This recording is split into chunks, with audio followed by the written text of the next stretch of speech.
All right, Jeremy here, Jeeps Unlimited, 303-666-9020, partsbreakers.com. Gonna be showing customer that just called, and obviously we just got phone. So, but more importantly is conversations we get to have with people. And part of the reason I'm doing this video, I mean, obviously is to show him some stuff, but also we are so quick in society just to turn and burn. And sometimes I fall into that more so than anybody else. So I'm just as guilty of it, but sometimes you got to just slow down. And I've really, as I've gotten older, really tried to do that more. I just got back from the East Coast, as a lot of you guys know that. We had a massive trip. It was really good. I thought we were going to come back with oodles of money because it was a high paying trip, but just like anything, we had breakdowns, and we bought some inventory. That was key. So I'm doing a massive cleanup right now. There are parts everywhere. I've been doing it since the spring. Luckily, since we're in Grand Junction, we don't get a lot of weather out here. That may be good, that may be bad, depends on who you ask. But nonetheless, it's dry, and that's what we want. Although winter is coming, and here in about a month and a half, we're going to start seeing our rains, probably a little bit of snow. We don't get a lot of snow, and that's the reason we have rust-free parts. They don't salt our roads here. Anyway, this conversation, you know, I started off when he was asking me, and you know, I'm not gonna, I try not to call customers out by their names, in a sense that you know, it's private. It is a private conversation, but at the same time, I want to share. And I always thought it'd be neat to have the cameras all over his yard, because you never know what happens. I mean, with the funny stuff, the bad stuff, the hurt, trust me, a lot of pain. But anyway, you know, it started off and just some inquisitive questions, and you know, and that actually it took us down a road of just we both knew some people in the business, like minds, birds of a feather flock together, that kind of stuff. And at the end of the day, I left feeling inspired, which is good, because lately it's been a little foggy in my head. Everything going on in the world, everything going on in politics, all the other BS that's out there, and it's just nice to have just a conversation with, you know, a real person, even if it doesn't end up with a sale. That doesn't matter. So, and it's important that we harvest and really take the time. And I encourage you guys all to do this, especially you know, the people that work with us, other yards, the big guys, the little guys. Ren, Ken, I always like to say Ken and Ren, but Ren's down in Texas. Young man, he's not that much younger than I am, but I call him a young man. And he's I'll let him tell the story. He's an amazing individual, and he sells Jeep parts, and I can't say enough good things about him and his wife, who I've met personally. Ken, he was a Northwest guy and still very much is. Also an amazing guy. We got Uriel out in the West Coast, Cali area. Also, now he is a young man, and very, very good, wholesome family. I love his parents.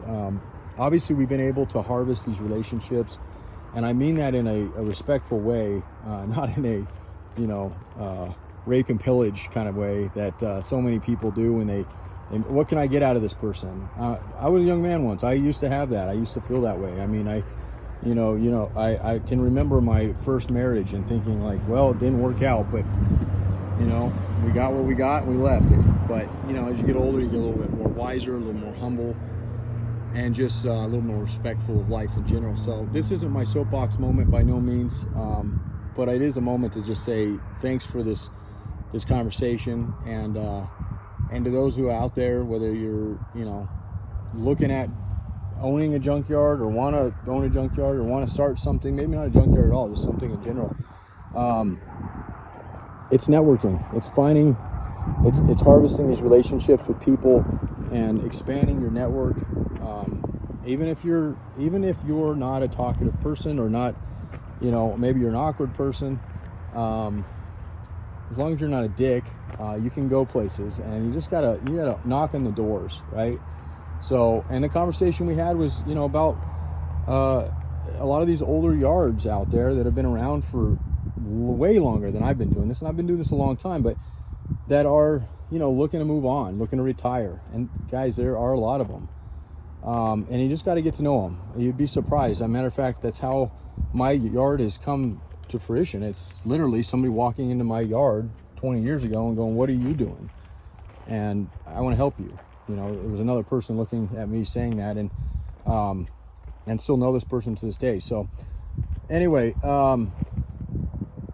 that's all I'm going to say about that. Let's go talk about some stuff we have in. You've seen the mess I got back there. You see some stuff we have up here. We're looking for a rolling chassis, CJ5, and we want it to be in good shape. 76, I got to grab a tape measure because I actually don't know the wheelbase. I should. You think I know all the details like that, and I don't.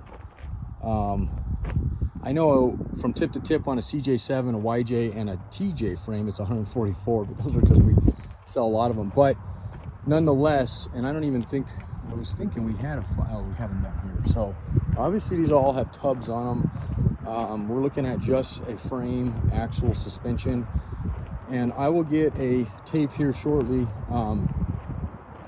because I have a different one in mind that's actually is a rolling chassis right now. Be it as may, it may be maybe not what you're wanting, that's okay, but it gives us a place to start. These are the two I'm thinking though, if not, these two here, and really it's just a matter of getting them up in the air. We scope our frames out. There's areas they like to crack. We look at those obviously areas on them, and then areas that are known to have rust. So the scoping will do some of that, but there's also areas you don't have to scope, you can clearly see it. So some of the back areas sometimes, and of course there's spider webs all over this yard right now. But I think this one is actually going to be a nice one to do that on. As far as budget wise, we discussed that briefly. Rolling chassis are not something we sell a lot of because we can piece this stuff out. But again, kind of goes back to what we said in the beginning, create a relationship, maybe make a little bit less on it. We don't have to do as much work on it, and everybody wins. And that does work in a lot of cases. So we'll definitely see what we can do. But the ratio of the gears, if you are ever looking at a rolling chassis, especially in the older stuff, I would be very open for you to be open to the idea. And this customer, we talked about this and he was, but for anybody else out there looking for this potential, like you got an old car you want to put on a more modern chassis, when you get stuck on stuff, the small details is when you're going to have to up your budget. If you're open to the small details not being exactly what you're thinking, like for example gear ratios, then you're much more likely to get somebody who says, you know what, I have something like that and I don't sell this much of these ratios, and more willing to work you out a deal. But I always mention budgets, and I know that's an awkward topic, but it's not, because when you go buy a house, the first thing a realtor asks is your budget. You know, what are you looking to spend? So why is it any different when it comes to auto parts? And I think the area that gets gray and that people think is that this industry, and it has been this way, and it is this way still, especially on some of these bigger yards that have kind of created their own little monopoly, but is, you know, you say 5,000, you're going to spend 5,000. That's really not the way we work. And usually when people don't give me a budget, it doesn't give me any motivation to see, because sometimes it's not going to be there. Sometimes the budget is not, your budget may be $500, and it's not worth wasting your time or ours trying to fit that budget when, you know, a frame on itself goes for 15, 18, whatever. So 100, and axles, you know, can be there or more. So budgets are important, and I really, really encourage people out there looking to have budgets in mind. I know you all do have budgets in mind. You're always wanting to save. If you want to save money and you're worried about it, by all means, start off low, but always, always, always mention a budget. And then after you shop around, and this will happen a lot in our yard. If you call and I ask you budget, you don't give me one, I'll usually tell you I don't have what you're looking for, and you can come back later. I say, go out and see what's out there and check in with me. I do that for a couple reasons. It is a sales tactic, because as I've been doing this a long time, I realized, or I know that these parts are not free, they're not cheap, they're not easy to get. So I usually don't like to be the bad news bearer. If somebody has an unrealistic budget, I may tell you that I don't have the part, and I might actually have it. That's probably going to give me a little grief by saying that, but that's just how it works. If you say, hey, you know, I'd love to be around 1,000, but I realize these are hard to find, and I'm flexible. You don't even have to tell me the max amount, that's fine. But you know, if it's triple that, I'm open to it, you know, and then that's where I come in and I go, okay, I want to not only earn this guy's business, not only do I want to make some money, but I also want to under promise and over deliver, and I'm going to do my best to come in underneath that budget, and hopefully buy a lot, and still make some money on it. So, anyway, that's the reason budgets are important and whatnot. So, let's go get a tape. Do you know how many? Give you a little pop quiz here. How many videos that I've put up in the last 20 years on YouTube? A lot. Probably 5,000 plus. Now, what's crazy about that is that, do you know how many videos I filmed that I never put anywhere? Because I walk away and it's almost therapeutic just to say some things. Gunny, what's wrong, bud? Oh, getting old, huh, pup? So, anyway, or you know, you figure out a different way to say something. So.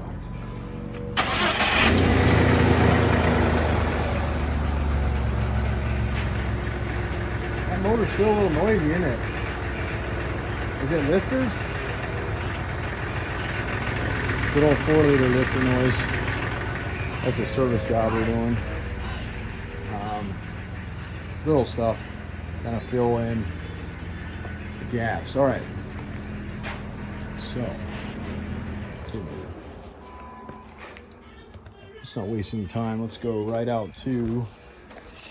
There might be locust in there.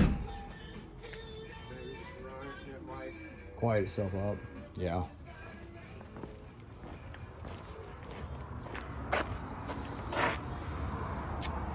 Oh, actually didn't come out too bad. Looks like it might need a bearing there. Yeah, that bearing shot. This is what happens when we look at trannies. We don't just sell you the crap that we get in. We actually drive it, and then we actually tear it down and look at it. And if it needs bearings or something little, we'll go ahead and replace them.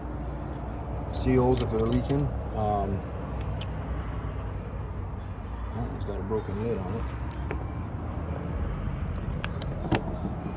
But just something that you can get. And I know a lot of the guys we work with, as great as the guys they are, they just do not have the time to do that kind of stuff, which really is a shame. I've tried to work with a lot of them and tell them, you know, if you're not going to do that, just don't ship this stuff because it will eat your lunch later.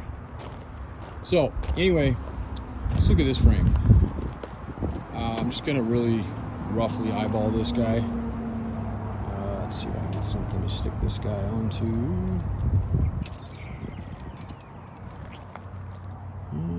It's not probably going to be that accurate, but not having a free set of hands right now. And we'll add what we need to on that guy. So we're looking for 81, and that is exactly 81. All right, and I'm probably forward a smidge. Best way to do this would be to get a second set of hands and just do the swing plate bolt to, let's see if we can get something like that. Catch on something over there, maybe. Yeah, it's not going to work. I'll have to get a second set of hands, but what I can do is spring plate to the end of the spring plate and just subtract. So we're at 89 there. And that's the edge, front edge and rear edge of those spring plates. And this one's got a shackle reversal, so if you go back to factory, you could probably smidge that a little bit, although I'm a big fan of shackle reversals. 3.5. And 2 3/4. So we got 5, 6, what, about 6.5, 89, yeah, a smidge bigger than 81. Can you do me a quick favor? Is there someone on the phone? Yeah, long plate. Oh. Yeah. That's fine. I called him earlier about a question, but Can you do me a favor real quick? We're just trying to eyeball, yeah. Just trying to eyeball the center axle point here. Just about there is fine. That actually pitched a little weird, so just because it was lifted so much, but so yeah, about 82.5 is what I'm seeing here. So that's a give or take because of the way these are pitched and the way that shackle reversal was done. But if that's something that would work for you, this is a nice frame. It's solid. It's off a 71. It's got quite a bit of upgrades. It's got a 44 in the rear. It is a offset 44, which means if you're going to be running your old Dana 18 transfer case, this would be great for it. If you're not going to be running that transfer case and you're going to be running a 20 or a Dana 300 or even a modern 231, depending on, of course, what transmission you're going to be going with, then that's a moot point. But it's a 44 with rear disc set up on it. Not done really well, but those welds could be redone on it, just hastily done. And I believe this is set up, I want to say 373, but I'd have to confirm that.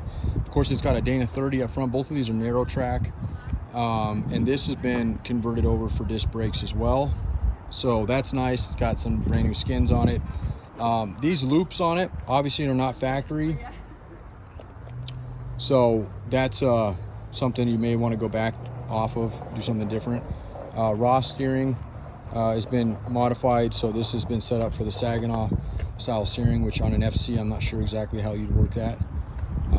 But anyway, that's just the long and short of it. So there's that one, and then I can measure another 5 we have in back and see what the wheelbase is on one of those for you. But I do have a call waiting for me, so I'm gonna have to run.